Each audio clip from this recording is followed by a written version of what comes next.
Assalamualaikum warahmatullahi wabarakatuh. Rabbi sholli sodri wa yassir li amri wahlul 'uqdatam min lisani yafqahu qawli. Alhamdulillahirabbil alamin. Hari ini kita bisa berjumpa kembali dalam channel Couple Tablik Tablik. bersama saya Bagus Andi Putra. Saya Monika Andi Putra. Ya, dulur, kita ada request ini dari beberapa yang masuk dalam WA kita kemarin, WA official kita, yaitu kita diminta untuk mengulang lagi sebuah cerita yang menarik tapi terpotong, tidak sengaja terpotong ya waktu itu ya. Dan ini cerita tentang kendi dan nenek. Ya, hiduplah seorang nenek yang rumahnya di pegunungan.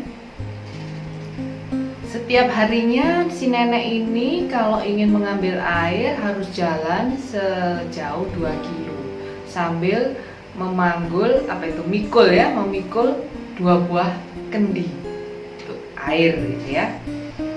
Nah, ceritanya satu kendi, kan ada 2 kendi, salah satu kendinya ini bocor, retak sehingga merembes airnya. Yang satunya kendinya bagus, utuh, tidak retak sama sekali. Nah, pada suatu malam si kendi retak tadi menangis.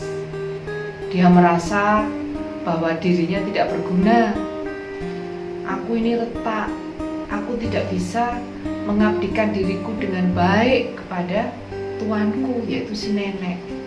Nah, kendi yang sempurna dengan pongahnya, dia mentertawakan si kendi retak. Ya iyalah, kamu itu sudah jelek, retak.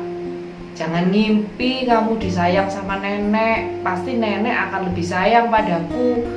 Wong aku tuh dari mata air sampai ke rumah tetap penuh. Sedangkan kamu paling cuma setengah aja masih untung.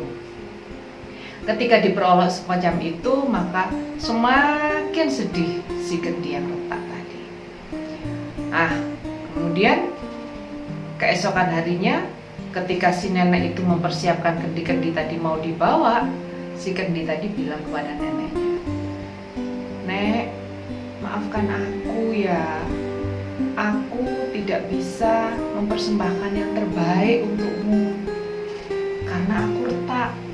Sehingga kalau nenek mengambil air dari mata air sampai ke rumah hanya setengah saja.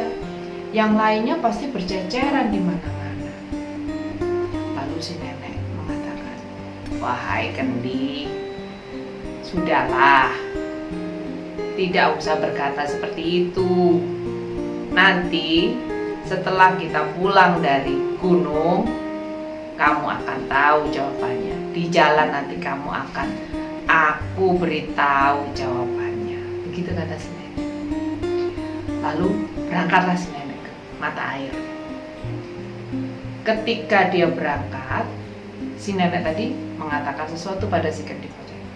Kendi bocor, coba kamu lihat di sisi kanan dan kiri jalan setapak ini ada apa? Ada bunga. Bagus nggak bunganya? Bagus, bunganya indah-indah. Tahukah kamu bahwa bunga-bunga ini bisa tumbuh, bisa berbunga sedemikian indah? Itu karena ceceran air darimu.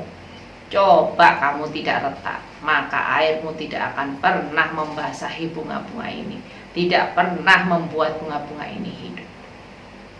Maka kelemahanmu itu justru membawa kehidupan bagi bunga-bunga tadi. Janganlah memandang apa sisi keburukan, sisi lemah dari dirimu. Karena tanpa kamu sadari, kelemahanmu itu membawa kehidupan bagi makhluk hidup yang lain, yaitu bunga-bunga tadi. Ketika mendengar penjelasan dari si nenek, maka kembali terdongkrak rasa percaya diri dari si bucian atau si kendi yang bocor tadi, yang retak tadi. Iya ya, ternyata aku tidak hanya memberi manfaat pada si nenek, tapi aku memberi manfaat bagi alam semesta. Bunga-bunga tadi, dia bisa hidup, dia bisa bermekar sedemikian indah dan bisa dinikmati oleh banyak orang. Nah, Dari cerita itu mungkin kita bisa menarik satu pelajaran bahwa janganlah terpaku pada kekurangan yang kita miliki. Karena jika kita terpaku pada kekurangan yang kita miliki saja, kita lupa mensyukuri nikmat yang diberikan Allah kepada kita. Mantap. Selesai ya? Selesai. Dan nih, selesai nih. Ya, tapi dulur, by the way mau ngomong ya nih, istri saya ini sangat cantik, apalagi ketika berperan sebagai seorang nenek. Kan boleh ya memuji istri di depan umum gitu ya. Cantik ya, suaranya juga seperti mak lampir ya. Betul-betul penghayatan yang luar biasa. Ini yang diminta melalui WA official kami kemarin. Ada seorang ibu cantik di sana yang meminta istri saya bersuara seperti nenek-nenek tadi.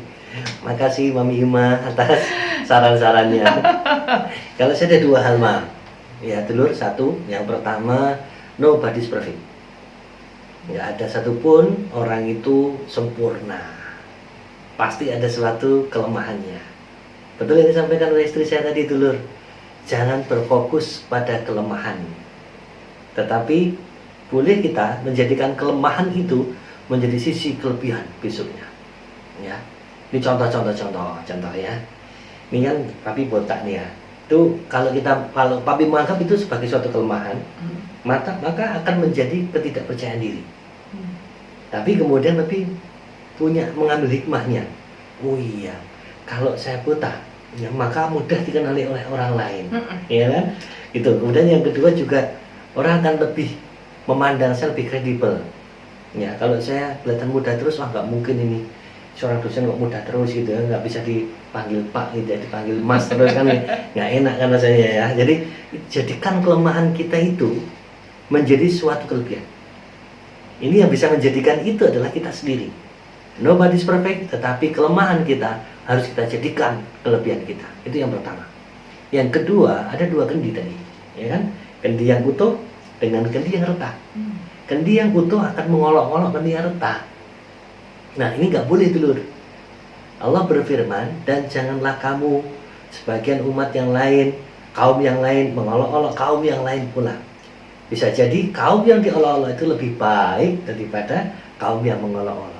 Nah, ini yang kemudian kita tidak boleh oleh Allah dalam ajaran agama kita mengolok-olok orang lain.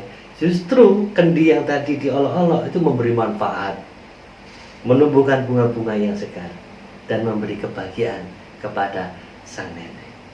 Alhamdulillahirrabbilalamin. Semoga bermanfaat.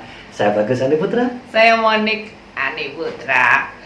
Assalamualaikum warahmatullahi wabarakatuh.